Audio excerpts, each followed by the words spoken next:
البدع والأهواء، أهل البدع العقائدية وأهل البدع السياسية. نقول بيننا وبينكم السلف، بيننا وبينكم الكتب، كان فيقول البدع بيننا وبينكم. طيب akhwani fillah rahimani wa rahimakumullah. Pada pembahasan yang lalu kita sampai pada beberapa i'tirad, yaitu kritikan atau bantahan dari sebagian ahli bid'ah tentang pendalilan secara akli dan fitri berkaitan penetapan sifat ulu bagi Allah Subhanahu wa taala.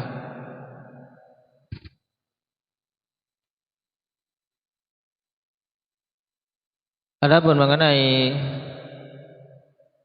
bantahan mereka bahwasanya hati ketika berdoa dia terarah ke atas, maka mereka mengatakan bahwasanya atas itu memang adalah kiblah untuk doa. Bagaimana menjawab sangkalan ini? Itu menjawab alasan mereka tersebut untuk menolak bahwasanya fitrah menetapkan sifat atas bagi Allah Subhanahu wa taala.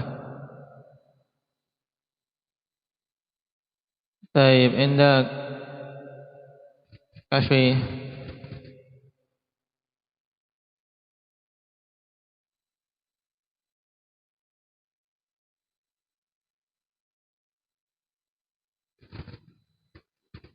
Baik, yang pertama, perkataan mereka bahwasanya langit atau atas merupakan kiblah doa, maka tidak ada satupun dari para salaf yang mengatakan hal tersebut. Padahal ini termasuk perkara syar'i, tidak boleh seseorang memunculkan perkara baru yang tidak ada keterangannya dari sisi Allah Subhanahu wa taala. Yang kedua, bagaimana menjawabnya? Indah Talha.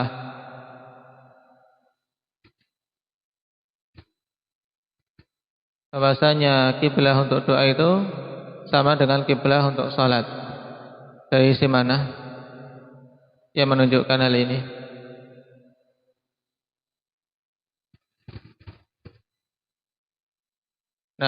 Disunahkan bagi seorang yang berdoa untuk menghadap ke arah kiblah, yaitu ke arah Ka'bah.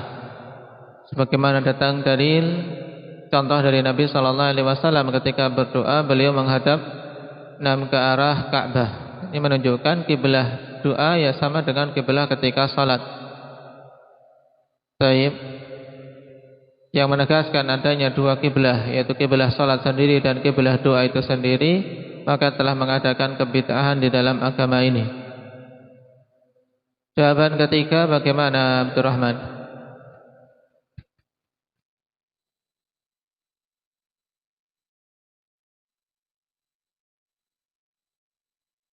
Apanya?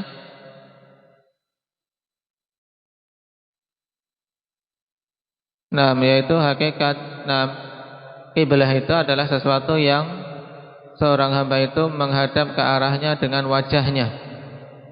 Taib, kiblah itu yang dihadap dengan wajah.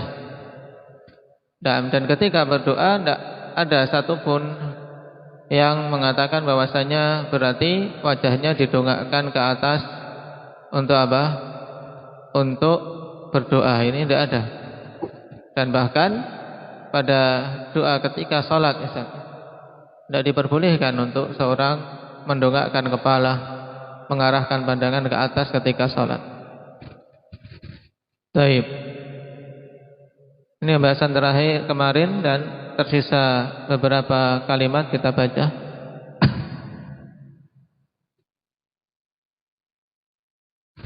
Qala al-Imam Ibn Abil Izz rahimahullahu ta'ala,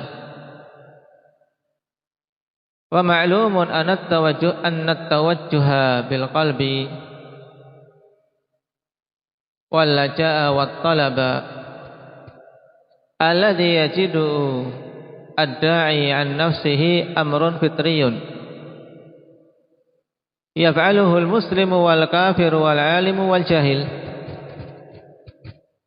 merupakan perkara yang diketahui bahwasanya menghadap dengan hati bukan dengan wajah, serta al-luju, yaitu betul-betul menuju kepada Allah dengan harapan dan permintaan, yang didapati oleh seorang yang berdoa pada dirinya itu merupakan perkara yang fitri, sesuai dengan fitrah. Yang melakukannya seorang muslim dan kafir, demikian pula orang yang alim maupun jahil. Jadi tidak perlu diajari, maka seorang ketika berdoa tetap pada hatinya itu mintanya ke arah atas. Wa aktsaru ma yaf'aluhu al-muqtarru al-mustaghitsu billah, dan yang paling banyak melakukan hal tersebut adalah orang-orang yang dalam kondisi terjepit dan sedang beristighatsah kepada Allah Subhanahu wa taala. Istighatsah talabul ghaus, yaitu minta pertolongan pada Allah pada kondisi-kondisi genting. Ini istighatsah.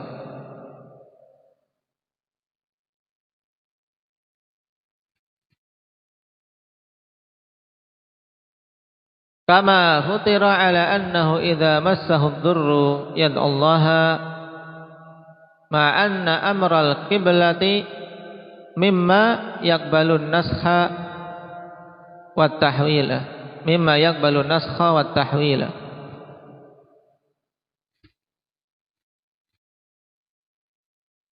Sebagaimana difitrahkan bahwasanya apabila dia tertimpa suatu kemandaratan, maka dia akan berdoa kepada Allah Subhanahu wa taala, mintanya pada Allah. Dan ini terjadi pada orang-orang kafir, orang-orang musyrik. Ketika tersepit kondisi sangat genting, misalnya di tengah lautan. Di tengah lautan terombang-ambing oleh gelombang yang besar. Maka mereka berdoanya kepada Allah. Sebagaimana Allah Subhanahu wa taala katakan, fa idza raqibu fil fulki da'awallaha mukhlishina lahuddin. Orang-orang musyrikin tersebut apabila mereka menaiki kapal di tengah lautan, mereka berdoa kepada Allah Subhanahu wa taala dalam keadaan ikhlas. Ini terfitrahkan untuk minta kepada Allah keselamatan. Bersama dengan perkara kiblah itu sendiri termasuk di antara hal yang bisa dikenai hukum pemansuhan dan juga perubahan. Kiblah itu bisa diubah ketetapannya sebagaimana kiblah dalam salat, kama tahawwalatil qiblatu minas sakhrati ilal Ka'bah. Sebagaimana dulu kiblah telah dirubah arahnya dari sakhrah, yaitu ke arah Baitul Maqdis menuju ke arah Ka'bah. Karena dulu di awal-awal pensyariatan salat, kiblah kaum muslimin adalah ke mana? Ke arah Baitul Maqdis. Kemudian Allah Subhanahu wa taala hapus hukum tersebut dan disyariatkan bagi kaum muslimin untuk salat menghadap ke Ka'bah. Ini kalau perkaranya adalah kiblah. Wa amru tawajjuhi fid du'a ilal jihatil alawiyah markuzun fil fitar.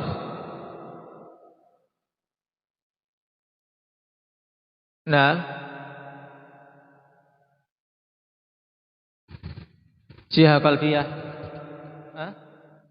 Tempat saya jihah al-alawiyah, yaitu jihah ketinggian. Tempat risalah apa? Masa tadi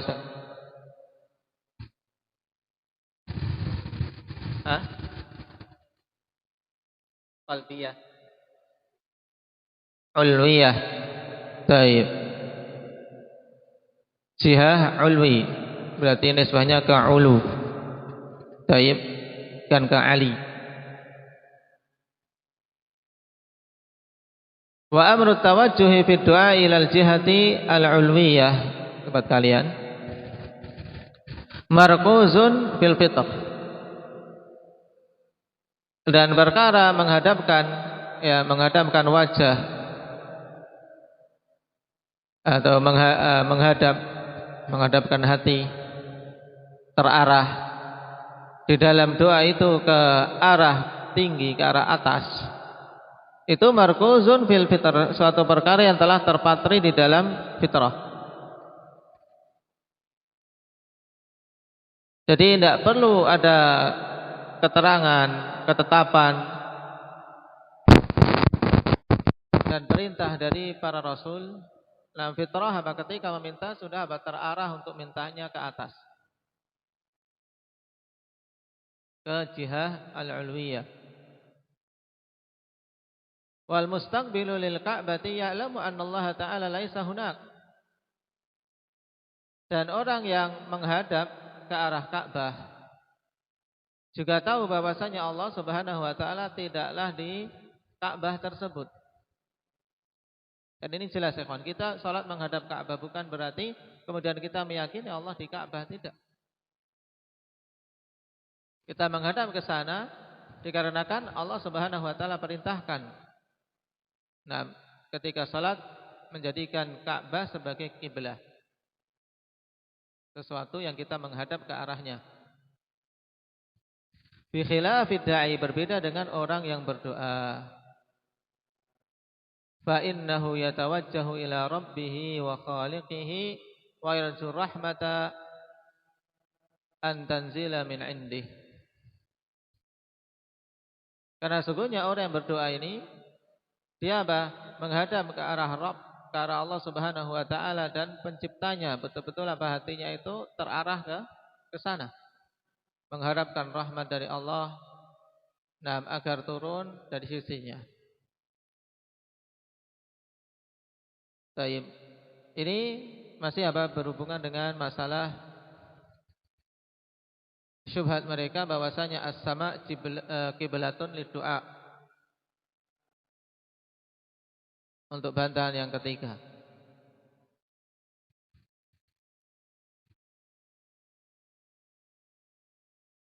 Wa aman naqdu biwad'il jabhati fama afsadahu min naqdin.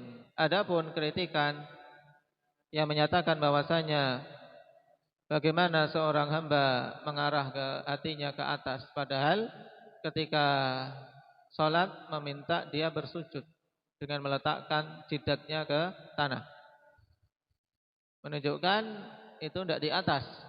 Ini menurut mereka. Maka dikatakan di sini adapun kritikan dengan masalah peletakan jidat ke tanah, maka ini sungguh kritikan yang sangat rusak. Fa inna wadi al-jabhati innama qasduhu al-khudu'u liman fawqahu bidzulli lahu.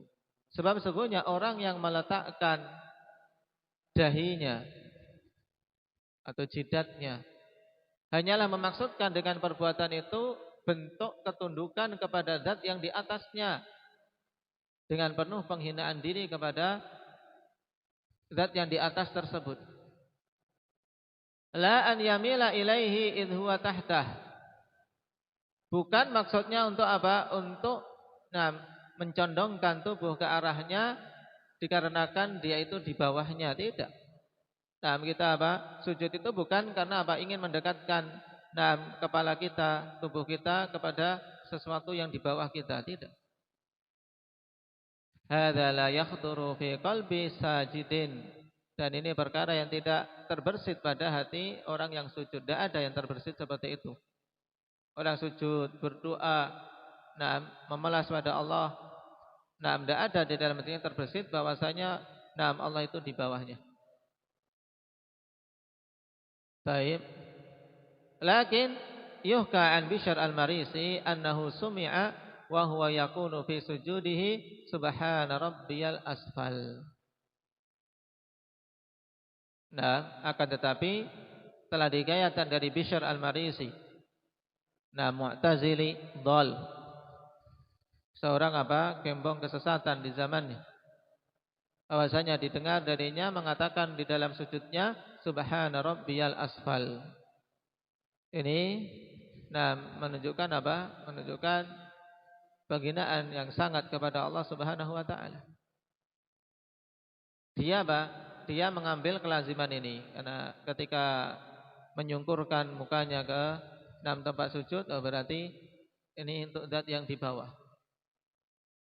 Dan hikayat ini disebutkan oleh Syekhul Islam Ibnu Taimiyah rahimahullahu taala dalam Talbisul Jahmiyah tanpa sanad. Ta'ala Allahu amma yaqulu adh-dhalimuna wal jahiduna 'uluwan kabira. Maha tinggi Allah Subhanahu wa taala dari apa-apa yang dikatakan oleh orang-orang zalim itu dan orang-orang yang mengingkari dengan apa ketinggian yang agung. Wa inna man afdha bihi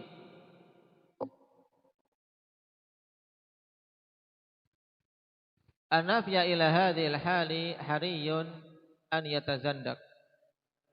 Atau wa inna man afdha bihi an-nafyu ila hadhil hali hariyun an yatazandak. Dan sungguhnya orang yang penafian telah menjerumuskan dia pada kondisi seperti ini, sangat pantas untuk dia mencapai tingkatan zindik. Menjadi orang yang zindik. Dan zindik ikhwanifillah dalam kitab-kitab akidah biasanya digunakan untuk mereka-mereka yang kesesatannya telah mencapai derajat kekufuran. Dan sesat yang sangat parah. Dan dalam keadaan dia mengaku muslim, tapi tersesat dengan kesesatan yang parah, yang tingkatannya kekafiran. Ini diistilahkan dengan zindiq.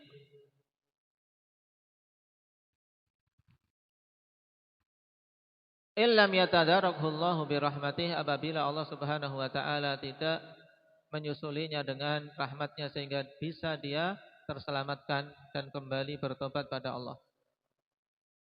Wa ba'idun min mithlihi as-salah, dan sangat jauh dari orang yang semisal itu untuk bisa mendapatkan apa? Perbaikan, upaya perbaikan. Qala ta'ala wa nuqallibu afidatahum wa absarahum kama lam yu'minu bihi awwala marrah.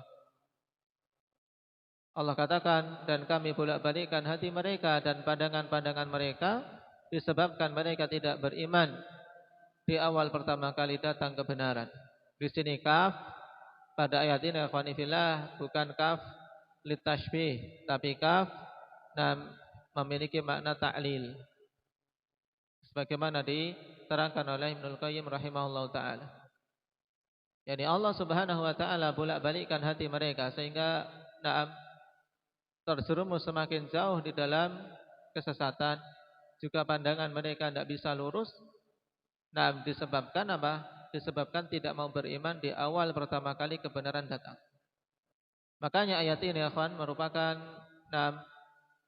ancaman yang keras bagi mereka-mereka yang tahu suatu kebenaran kemudian telah dijelaskan kepadanya sampai kepadanya, kemudian tapi dia menolak. Biasanya setelah itu sulit untuk dia bisa menerima kebenaran ketika dipaparkan kedua kalinya. Wa qala ta'ala falamma zaghu azaghallahu qulubahum. Allah katakan tatkala mereka menyimpang maka Allah simpangkan semakin jauh hati mereka sebagai hukuman. Faman lam yatlubil ihtida'a fi ma dhannihi yu'aqabu bil hirman. Nasallallahu al-'afwa wal 'afiyah. Dan siapa saja yang tidak mencari hidayah dari tempat-tempatnya, maka dia akan dihukum dengan al-hirman, yaitu terluputnya hidayah itu sendiri. Terluputnya hidayah yang dia cari. Man lam yatlubil ihtida'a fi ma dhannihi yu'aqabu, atau yu'aqab sebagai jawaban dari man lam yatlubil ihtida'a fi ma dhannihi yu'aqab bil hirman. Siapa saja yang tidak mencari hidayah dari tempat-tempat yang telah ditetapkan, maka dia akan dihukum dengan terluputkannya petunjuk, terluputkannya hidayah itu yang dia cari. Nasallallahu al-'afwa wal 'afiyah. Wa qauluhu, selesai kita dari apa jawaban untuk masalah langit itu kiblahnya doa. Ada 3 jawaban. Nah, pokok ikhwan diingat-ingat. Yang pertama, tidak adanya salaf yang menetapkan hal itu. Yang kedua, bahwasanya kiblat doa yang benar adalah seperti kiblah salat. Buktinya Nabi sallallahu alaihi wasallam dalam banyak doa menghadapkan wajahnya ke arah Ka'bah. Kemudian yang ketiga, bahwasanya dimaksud dengan kiblah adalah sesuatu yang hamba itu menghadap kepadanya dengan wajahnya. Dan tidak ada seorang pun ketika berdoa mengatakan disyariatkan untuk apa? Menghadapkan wajahnya ke arah atas.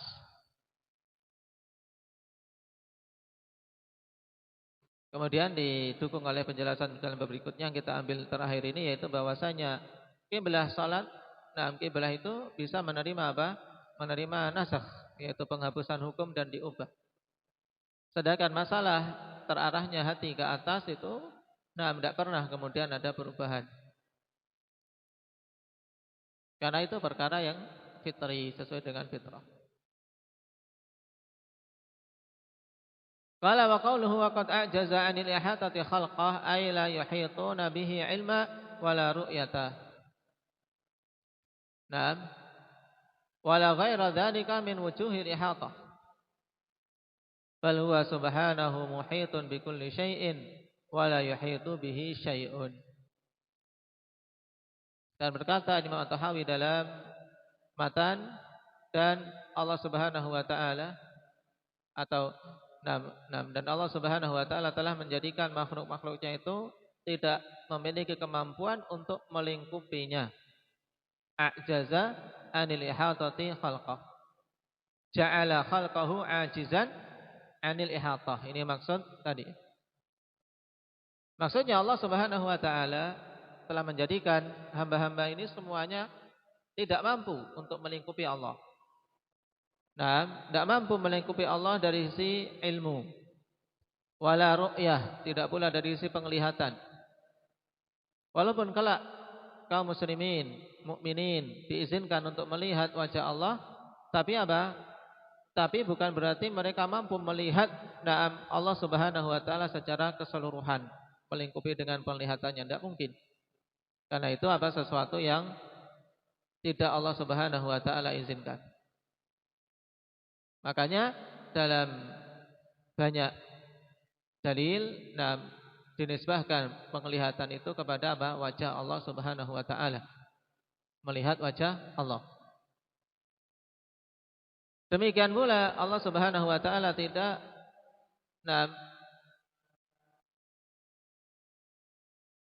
menjadikan hamba-hambanya mampu untuk melingkupinya dari semua sisi-sisi ihatah, melingkupi yang lainnya. Bentuk-bentuk melingkupi baik secara ilmu, ru'yah, maupun yang lain. Bal huwa subhanahu muhitun bikulli syai' wa la yuhitu bihi syai'. Bahkan Allah Subhanahu wa taala itu melingkupi segala sesuatu dan tidak ada sesuatu pun yang mampu untuk melingkupi Allah Subhanahu wa taala. Dalil untuk masalah ini apa? Ayatnya gimana, Rifi?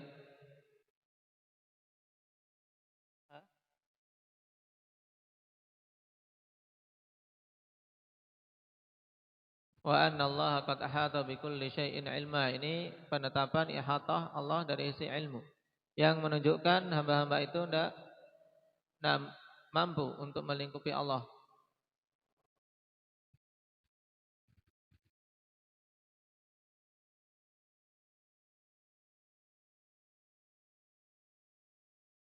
Apa yang lainnya?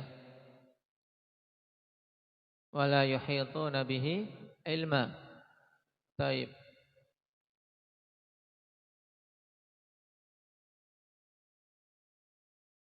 La tudrikuhul absar wa huwa yudrikul absar. Ini berhubungan dengan masalah ru'yah.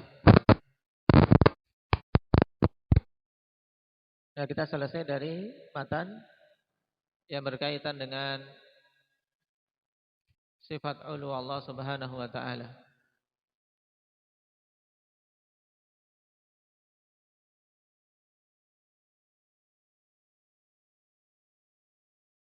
termasuk panjang untuk syarah kalimat ini ikhwan, wa huwa mustaghnin 'anil 'arsy wa ma dunah muhitun bi kulli syai'in wa fawqah wa qad ajaza 'anil ihatati khalqah.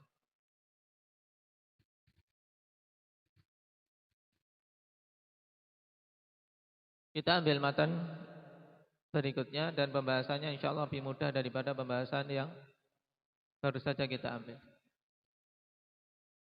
Qala al-Imam At-Tahawi rahimahullahu taala wa naqulu innallaha ittakhadha Ibrahima khalila wa kallamallahu Musa taklima imanan wa tasdiqan wa taslima. Dan kami katakan sungguhnya Allah Subhanahu wa taala telah menjadikan Ibrahim sebagai khalilnya dan telah mengajak bicara Musa dengan sebenar-benar pembicaraan, dengan keimanan dan pembenaran serta penyerahan diri atas semua kabar-kabar yang datang dalam masalah tersebut. Jadi ada dua poin utama dalam matan ini, yaitu berhubungan dengan masalah apa? Diambilnya Ibrahim atau dijadikannya Ibrahim sebagai Khalilullah. Yang kedua, dijadikannya Musa sebagai Kalimullah, yang diajak bicara oleh Allah Subhanahu wa taala. Qala syarih rahimahullah, qala Allah taala wattakhadallahu Ibrahima khalila.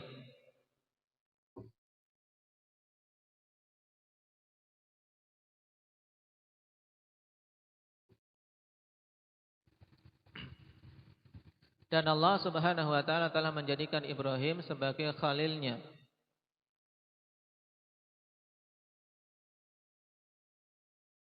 Wa qala ta'ala wa kallamallahu Musa taklima. Dan Allah Subhanahu wa taala telah berbicara kepada Musa dengan sebenar-benar pembicaraan.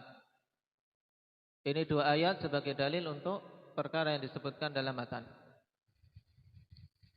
Qala al-khullatu kamalul mahabbah.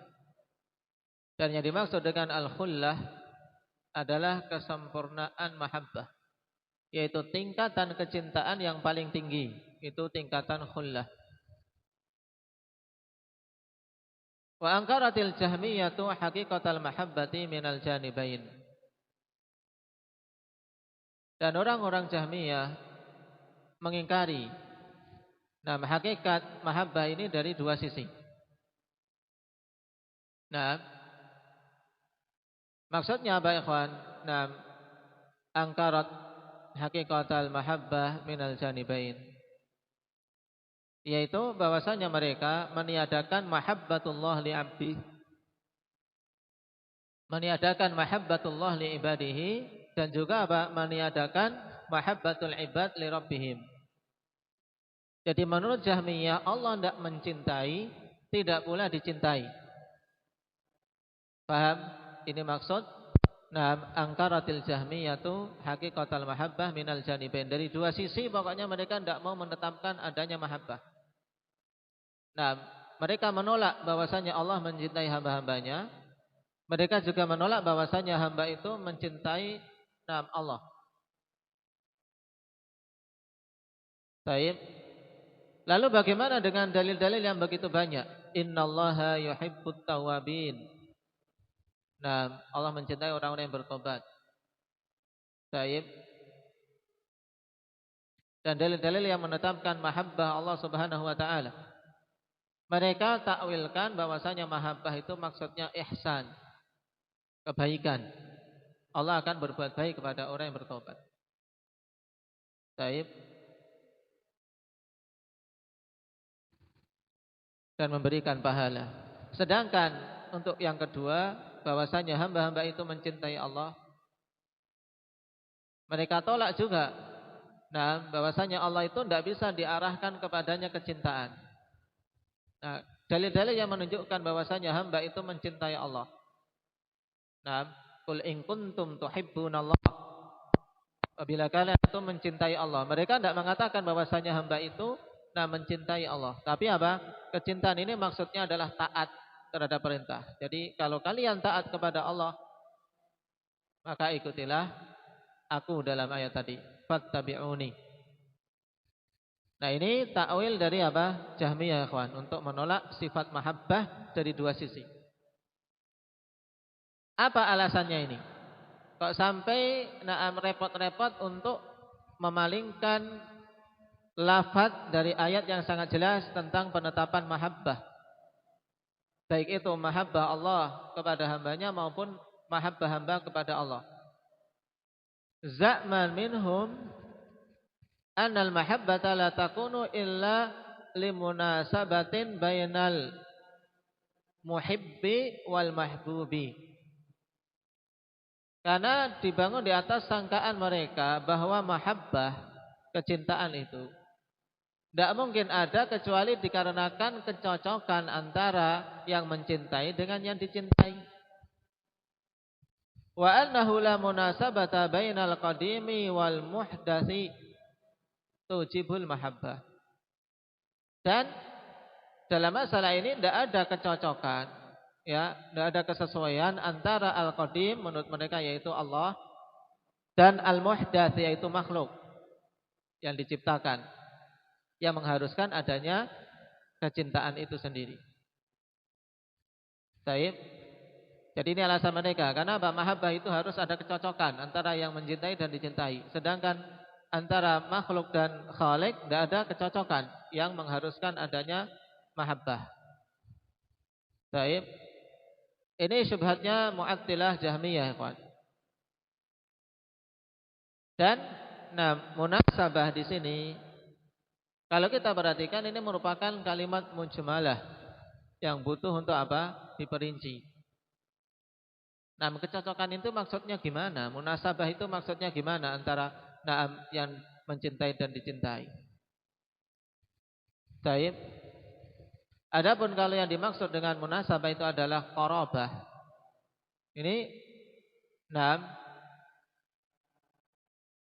ada datang dalam bahasa Arab. Hadza nasibu fulan. Maksudnya ini adalah apa? Kerabatnya. Baik. Yunasibuhu apabila apa? Ada kekerabatan. Fulanun yunasibuh. Ini berarti ada kekerabatan. Kalau yang dimaksud munasabah di sini adalah kekerabatan, jelas memang tidak ada, ya kan? Tidak ada antara makhluk dan khalik itu kekerabatan, tidak ada. Baik. Demikian pula munasabah terkadang dimaksudkan mumatsalah. Kesamaan. Ini juga ada tidak antara makhluk dan khalik? Tidak ada. Kenapa? Karena laisa kamitslihi syai'un. Baik.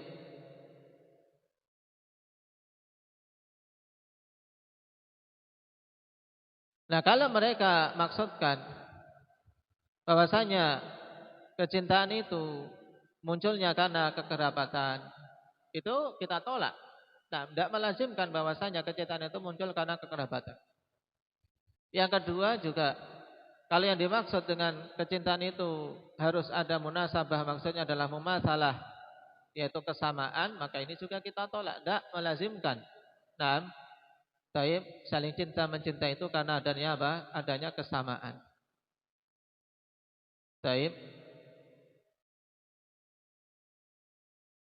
Karena misalnya, seorang mencintai suatu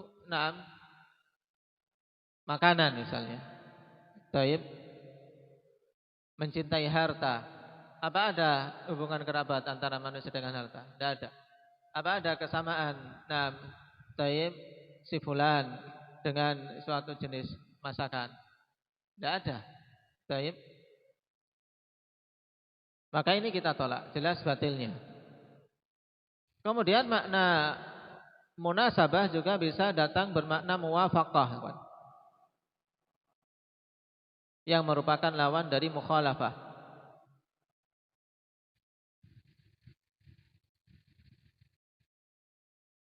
Kalau yang dimaksud adalah muwafaqah, memang muwafaqah itu merupakan kelaziman dari apa? Dari mahabbah. Karena seorang yang jujur dalam mencintai, maka dia akan apa? Akan yuwafiqu, akan mencocoki yang dicintainya. Kalau diperintahkan ya akan dilaksanakan, kalau dilarang akan ditinggalkan. Baik.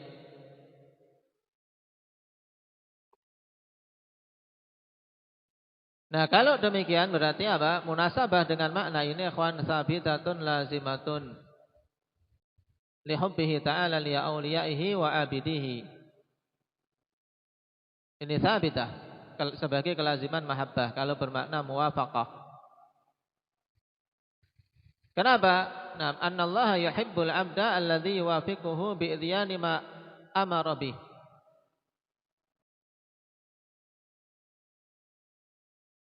Wajtinabi ma naha wa zajar. Nah, karena Allah Subhanahu wa taala akan mencintai hamba yang apa? Yang mencocoki perintah Allah. Nah, mencocoki aturan-aturan Allah.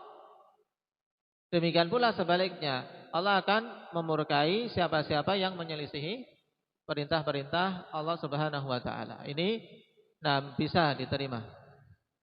Jadi kalau memang yang dimaksud munasabah itu adalah muwafaqah, maka kita katakan memang ada kelaziman antara apa? Antara muhib dan mahbub.